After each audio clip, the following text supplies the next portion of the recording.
I would like to bring out our next panelists. Why don't you come out, and I'll give you brief introductions while they're coming out. The first two panelists are Jeff and Krista Dugan, who've started the company Portola Coffee Lab, which has a store in Orange County. It is a roasting company, so it also supplies beans to restaurants. And then the second two are brothers Roland and Christian Navarro, who started a company that almost, they have to explain it because I couldn't adequately explain it at all. HelloFresh. And why don't we start with you guys? I'll start with you, Roland, and then get to Christian. Sure. So, hey guys, what's up? Wow. So basically, HelloFresh, we strive to be the most compassionate culinary experience company in the world. We specialize in catering and food experiences that give back to the community.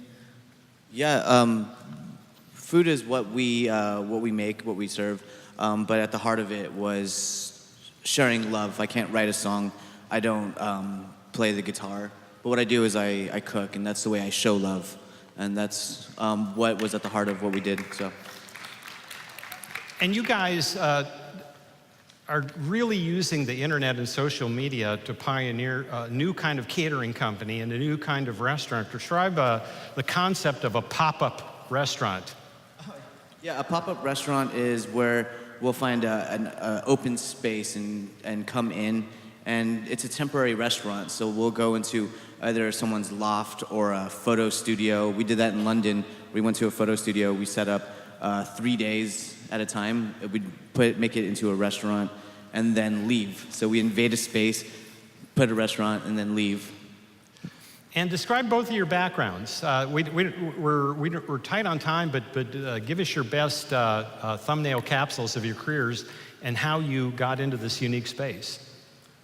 Well, before I got into cooking, I was doing mortgages, and back then when it was easier to sell a mortgage than it was to get a cell phone. But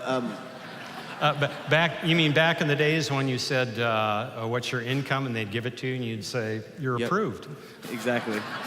I was doing that for a little while, and then back in that time, my dad was sick, and then when my dad, before he passed away, I asked him what he wanted me to do, and he just said he wanted me to be happy, and that's when I went into cooking.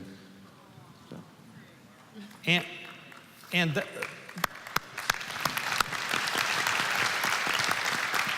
It wasn't only that, though. You had to confront some addiction. What? Beg your pardon? You had to you decided to confront your addiction. Oh, yeah. There's a lot of things that when you work in a kitchen, you work in environments. People work hard, but they also do this thing where they play hard. So I was drinking a lot, and it wasn't until I got sober in which my life transformed, and I was able to follow or live a life that I know I could. So, following my dreams, moreover, I guess. So your dad really lit the fuse, but then you still had to do something about it in your personal life to make it truly come true. Absolutely. Yeah, and when I look back at it, I'm living the dream for, living the dream, looking at it. It's just been amazing since then. I get to see life with the lights on, so. And Roland explained the role that HelloFresh has in making great food for people who can't afford great food. Yeah, so basically what happened was, when I talked with my brother, we had to say, what is our product? And it was love. And to do that, we built a model where we reinvest 10% of our gross revenue back into local charities. And ever since we made that decision, actually today, when we're doing the appetizers, we're actually supporting an organization called Two Wings. The founder, basically they educate and life coach survivors of sex trafficking and things like that. And ever since we made that decision to give back, the company has exploded. So, yeah.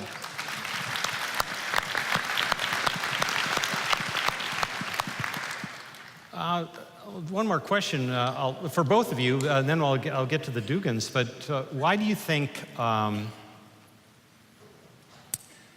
in the book that I have coming out, I discovered that love is one of the things that creates trust, deep teams, a great story and other things that enduring companies have. But why do you think so many people in business are afraid to use the word love? I haven't seen a lot of business plans or even corporate mission statements with the word love in them.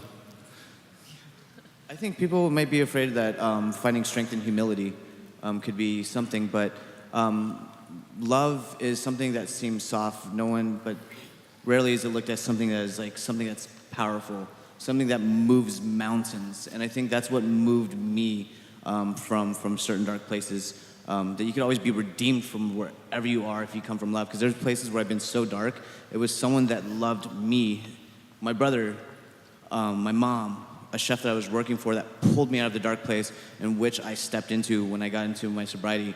Someone had to love me, and I think it's not talked about in that context, in that way. So.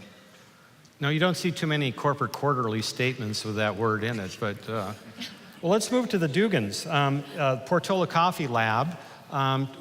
Tell me what you do, and tell me why the coffee market isn't crowded now, because it seems, with a Starbucks on every street and with local competitors, up where I live, across the street from Menlo Park Presbyterian, you can find an MPPC pastor at any hour of the day, really, at Pete's across the street, and yet you see this new wave of cutting-edge coffee and roasting companies. Tell us about the market and what you saw and your own motivations to do this. Yeah, so many people would say that the coffee industry is pretty played out, or pretty dense, highly competitive, and I would disagree with that in the sense that there's a lot of aspects about coffee that just haven't been explored, and I think coffee has been looked at generically since its birth a long time ago. So what we've done is taken the approach that coffee is culinary, and our approach to coffee is looking at quality across the entire spectrum, from the seed that grows the shrub that produces the fruit, all the way to how it's processed, how we roast it, and also how we brew it and serve it, and not compromising, or trying our best not to compromise anywhere along that route. So the experience that a customer has in our shop is going to be quite different than they would have at the big chain stores like Starbucks and some of the others, without naming specifics. But so we're targeting a specific market. We're not trying to compete with Starbucks. There's people that are going to continue to buy their Starbucks coffee, and that's fine. It's a flavor preference. It's a style of coffee that they prefer. We're just catering to a different crowd and providing a very unique product in that sense. Well, it's amazing how this coffee connoisseurship in the United States, how rapidly it's happened. I mean, from the 1970s, people's idea of a cup of coffee was cup of instant coffee. Starbucks really raised the expectations, I think, and Howard Schultz, who grew up in the projects out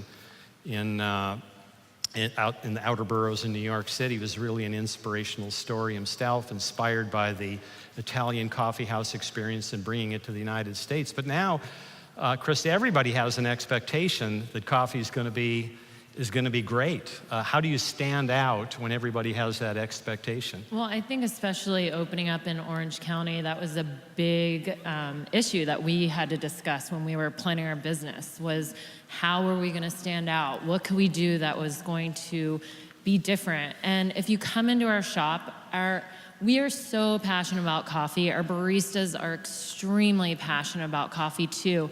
And we make sure we hire people that can show the same type of passion that we have, because we can't be there every day. So we need to be able to show the customer that everybody in our shop has that commitment to the passion.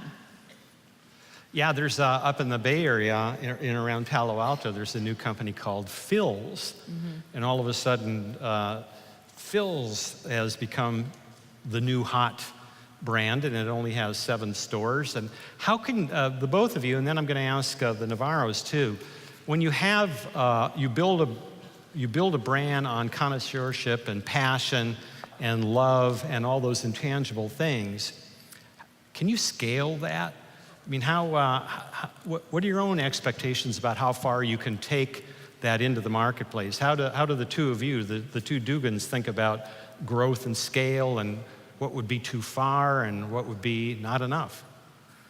Yeah, it's a great question and something that we think about every day. In the coffee industry, we're dealing with a commodity. It's an agricultural product, and there is a limited supply of coffee, period, every year. For us, the way that we source, we're probably, I don't know what the percentage is, but it's absolutely less than probably 0.1% of the coffee that we're targeting. I personally travel all over the world to Africa, South America, Central America, and purchase my coffee directly from the producers and establish relationships with those farmers for a lot of reasons. But in terms of... Well, let's just stop there and then I'll let you keep, but that in itself is really one of your differentiating factors, right? And we were talking backstage how, you know, in a giving economy, you're giving them advice and they're giving you some of their best beans. I mean, and you're building trust. It's really a trust-based relationship. Right. We do set out to establish relationships, and I have relationships with farmers all over the world. And we've even gone so far as to establish an organization called Roasters United. It's myself, Mike Perry from Klatch, and Chuck from Bird Rock Coffee Roasters down in San Diego. And we formed this organization primarily to improve sustainability. And in our mind, sustainability is making sure that the farmers can continue to grow coffee year after year. So I could throw a bunch of money at them to get them by that year, but if I'm not fixing problems and encouraging them to focus on quality, it's going to be short-lived. So part of this program is incentive-based. You know, we're providing money to encourage them to grow better coffee, and we'll pay a higher price for that. We also provide cash awards to the top 3, so it creates a competitive market amongst the farmers. And we did it in Colombia. We just finished it a couple months ago, and we had great success. It was our first year doing it with this group of farmers, so we're excited about next year because the money that we gave them, we do mandate that it goes towards farm improvement because, again, quality equals price. And if they're going to thrive in an industry where the market is very volatile, quality trumps the market. So in other words, there's such a small percentage of really high-end specialty coffee out there that if these farmers elevate their coffee to that level, the market doesn't matter because there will be a buyer for that coffee and they'll get whatever price they want for it. So back to the question on scale, Krista, if you want what Jeff described as 0.1% of the market, it's still a fairly big market, and it's enough of a market for you to be a sustainable business yourself.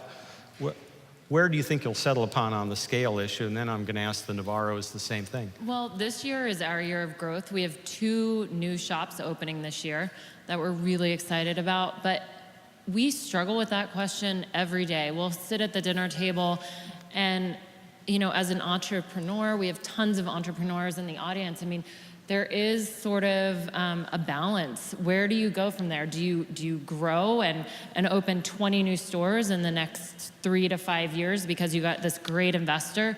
Or do you hold tight, grow slowly, and just continue on your path and don't compromise your values whatsoever? So, I mean, we're constantly struggling with that. We've chosen the slow method. That might not be right for everybody, but I think in the end, it's going to be right for us.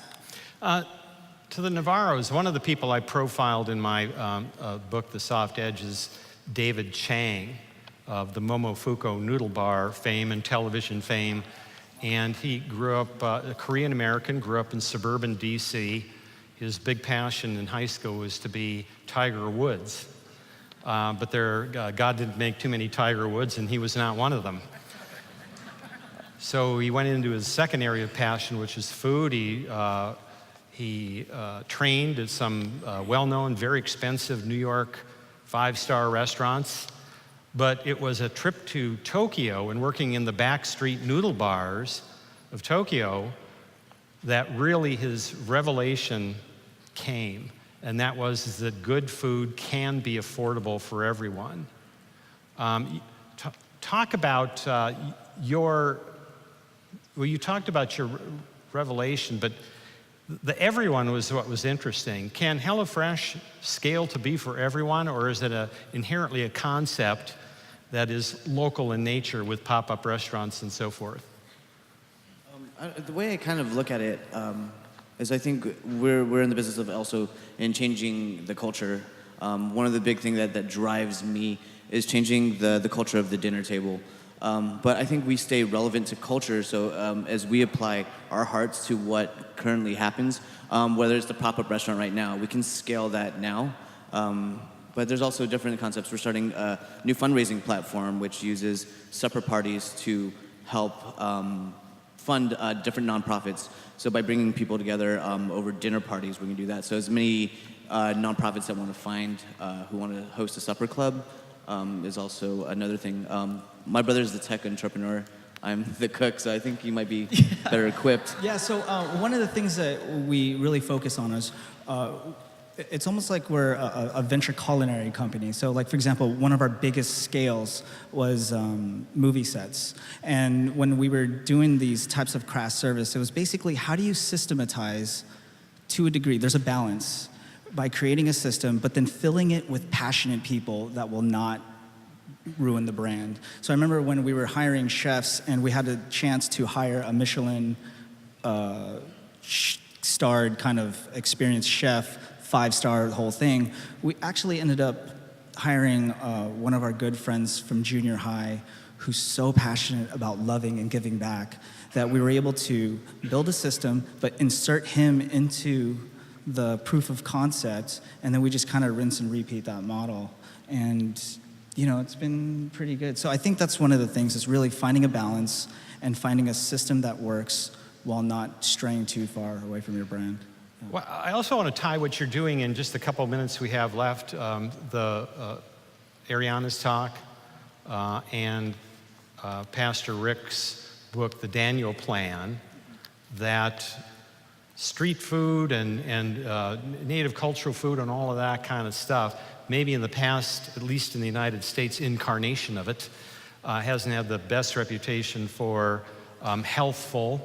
But you're really changing that. And one of your missions is to have really good, affordable, healthy food available for everyone. Yeah, one of my favorite things to do is to trick people into eating healthy. So when I make a kale please, you know, for those of us who have teenagers, you've got to give us the code on that. You want to talk about Brussels sprouts? Well, most of the times it's just like good ingredients, a little salt and pepper, and just. But it's interesting because when I do a set, I was doing a set for Demi Lovato on her last tour, and it was just so funny because I would. If I take something and I call it roasted carrots, turnips, parsnips, they won't eat it. But if I call it roasted roots, people love it. So it's just interesting. So just paying a little bit more attention to the way you treat the product. I don't know. So I didn't think I'd like cauliflower until I had it served as mashed potatoes, what I thought was mashed potatoes. But